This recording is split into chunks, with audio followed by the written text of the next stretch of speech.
ಎಲ್ರಿಗೂ ನಮಸ್ಕಾರ. Welcome to my channel. ನಾವು ಇವತ್ತಿನ ವಿಡಿಯೋದಲ್ಲಿ ನಾನಿನ ಬಿಡಲಾರೆ ಧಾರಾವಾಹಿಯ ರುಹಾನಿ ಶೆಟ್ಟಿಯವರ ಕೆಲವೊಂದು ವಿಷಯನ ತಿಳ್ಕೊಳ್ಳೋಣ. ಏನು ವಿಷಯ ಅಂದರೆ, ನಾನಿನ ಬಿಡಲಾರೆ ಧಾರಾವಾಹಿಯಿಂದ ಏಕಾಏಕಿ ಹೊರ ಬಂದಿದ್ದು ಯಾಕೆ, ಅದ್ರದ್ದು ಕಾರಣನ ತಿಳ್ಕೊಳ್ಳೋಣ.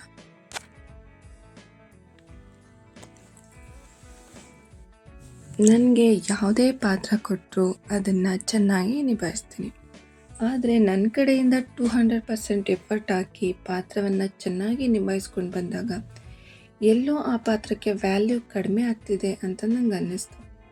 ಈಗ ಕೇಳಿದ್ರು ತಿಳ್ಕೊಳ್ಳೋಣ ಬನ್ನಿ. ನಟಿ ರುಹಾನಿ ಶೆಟ್ಟಿ ಜಿ ಕನ್ನಡ ವಾಹಿನಿಯ ನಾನಿನ್ನ ಬಿಡಲಾರೆ ಧಾರಾವಾಹಿಯಲ್ಲಿ ಮಾಯಾ ಎಂಬ ಖಳನಾಯಕಿ ಪಾತ್ರದ ಮೂಲಕ ಅಪಾರ ಜನಪ್ರಿಯತೆ ಗಳಿಸಿದ್ದರು. ಈ ಪಾತ್ರದ ಮೂಲಕ ವೀಕ್ಷಕರಿಗೂ ಹತ್ತಿರವಾಗಿದ್ದರು ರುಹಾನಿ ಶೆಟ್ಟಿ.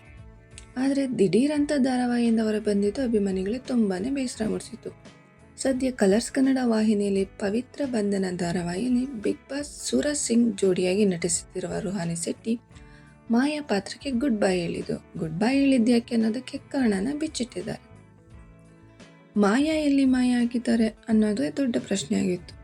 ಅಂದಾಗೆ ಮಾಯಾ ಎಲ್ಲಿಯೂ ಮಾಯಾ ಆಗಿಲ್ಲ. ನಾನು ನನ್ನ ಕರಿಯರ್ ಶುರು ಮಾಡಿದ್ದು ಇಂಡಸ್ಟ್ರಿಯಿಂದ, ಹಾಗಾಗಿ ನಾನು ಇಂಡಸ್ಟ್ರಿಯಿಂದ ದೂರ ಆಗಲ್ಲ.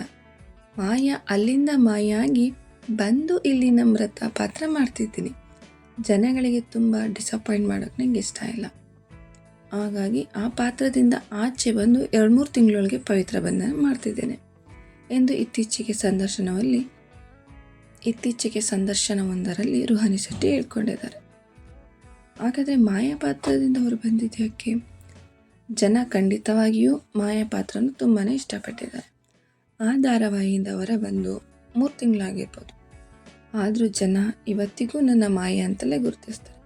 ಸೀರಿಯಲ್ ಬಿಟ್ಟಿದ್ರು ನಿಮ್ಮನ್ನು ನಾವು ಮಾಯಾ ಅಂತಲೇ ಕರಿತೀವಿ, ಬೇಜಾರು ಮಾಡ್ಕೋಬೇಡಿ ಅಂತಲೇ ಹೇಳ್ತಾರೆ. ನಾನು ಶುರುವಿನಲ್ಲಿ ಅಂದ್ಕೊಳ್ತಿದ್ದೆ ಮಾಯಾ ತುಂಬ ಕ್ರೂಯಲ್ ಇದ್ದಾಳೆ ಅಂತ. ಅದಕ್ಕೆ ಕಂಪೇರ್ ಮಾಡಿದೆ ನಮ್ರತ ಕ್ಯಾರೆಕ್ಟರ್ ಸ್ವಲ್ಪ ಸೋಬರ್ ಆಗಿದೆ. ನನ್ನ ಡೈಲಾಗ್ಸ್ ಇರಲಿ, ಇಂಟ್ರೊಡಕ್ಷನ್ ಆಗೇ ಇತ್ತು. ಶುರುವಿನಲ್ಲಿ ಏನು ಮೇಡಮ್ ಅಂತಿದ್ದ ವೀಕ್ಷಕರು, ಆಮೇಲೆ ಆ ಪಾತ್ರನ ತುಂಬ ಇಷ್ಟಪಡೋಕ್ಕೆ ಶುರು ಮಾಡಿದರು. ಜನ ಪಾಪ ನಮ್ಮ ಕೆಲಸನ ತುಂಬ ಇಷ್ಟಪಡ್ತಾರೆ.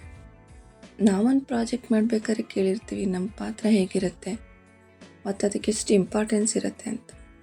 ಇದು ನನ್ನ ಮೊದಲ ಪ್ರಾಜೆಕ್ಟ್ ಅಲ್ಲ. ನಾನಿನ್ನ ಬಿಡಲಾರದೆ ಮಾಡಬೇಕಾದ್ರೆ ಅದು ನನ್ನ 4ನೇ ಧಾರಾವಾಹಿಯಾಗಿತ್ತು ಮತ್ತು ಸಿನಿಮಾ ಕೂಡ ಮಾಡಿದೆ ಅಂತ ರುಹಾನಿ ಶೆಟ್ಟಿ ಹೇಳ್ಕೊಂಡಿದ್ದಾರೆ. ನನಗೆ ಯಾವ ಪಾತ್ರ ಆದ್ರೂ ನಾನು ಅದಕ್ಕೆ ಚೆನ್ನಾಗಿ ನಿಭಾಯಿಸ್ತೀನಿ. ನಾನು ಮುಂಚೆ ಹೇಳಿರ್ತೀನಿ, ಈ ಪಾತ್ರಕ್ಕೆ ಇಂಪಾರ್ಟೆನ್ಸ್ ಇದ್ದರೆ ಮಾತ್ರ ನಾನು ಮಾಡ್ತೇನೆ ಅಂತ. ಗೊತ್ತಿಲ್ಲ ಅವರಿಗೆ ಇನ್ನೊಂದು ಪಾತ್ರನ ಹೈಲೈಟ್ ಮಾಡಬೇಕು ಅಂತನಾ ಅಥವಾ ಏನೋ ಇರಬಹುದು ಧಾರಾವಾಹಿಗಳಲ್ಲಿ. ಆದರೆ ನಾನು ನನ್ನ ಕಡೆಯಿಂದ 200% ಎಫರ್ಟ್ ಹಾಕಿ ನನ್ನ ಪಾತ್ರವನ್ನು ಚೆನ್ನಾಗಿ ನಿಭಾಯಿಸ್ಕೊಂಡು ಬಂದಾಗ ಎಲ್ಲೋ ಆ ಪಾತ್ರದ ವ್ಯಾಲ್ಯೂ ಕಮ್ಮಿ ಆಗ್ತಿದೆ ಅಂದಾಗ ಎಲ್ಲೋ ಏನೋ ಮಿಸ್ ಹೊಡಿಯೋಕ್ಕೆ ಶುರುವಾಯಿತು. ಅದೊಂದೇ ಕಾರಣಕ್ಕೆ ನಾನು ಆ ಧಾರಾವಾಹಿಯಿಂದ ಆಚೆ ಬಂದೆ ಎಂದು ರುಹಾನಿ ಶೆಟ್ಟಿಯವರು ಹೇಳ್ಕೊಂಡಿದ್ದಾರೆ. ಇದಾಗಿತ್ತು ಇವತ್ತಿನ ವಿಡಿಯೋ. ಈ ವಿಡಿಯೋ ನಿಮ್ಗೆ ಇಷ್ಟ ಆಗಿದರೆ ಲೈಕ್ ಮಾಡಿ, ಶೇರ್ ಮಾಡಿ, ನನ್ನ ಚಾನಲ್ನ ಸಪೋರ್ಟ್ ಮಾಡಿ.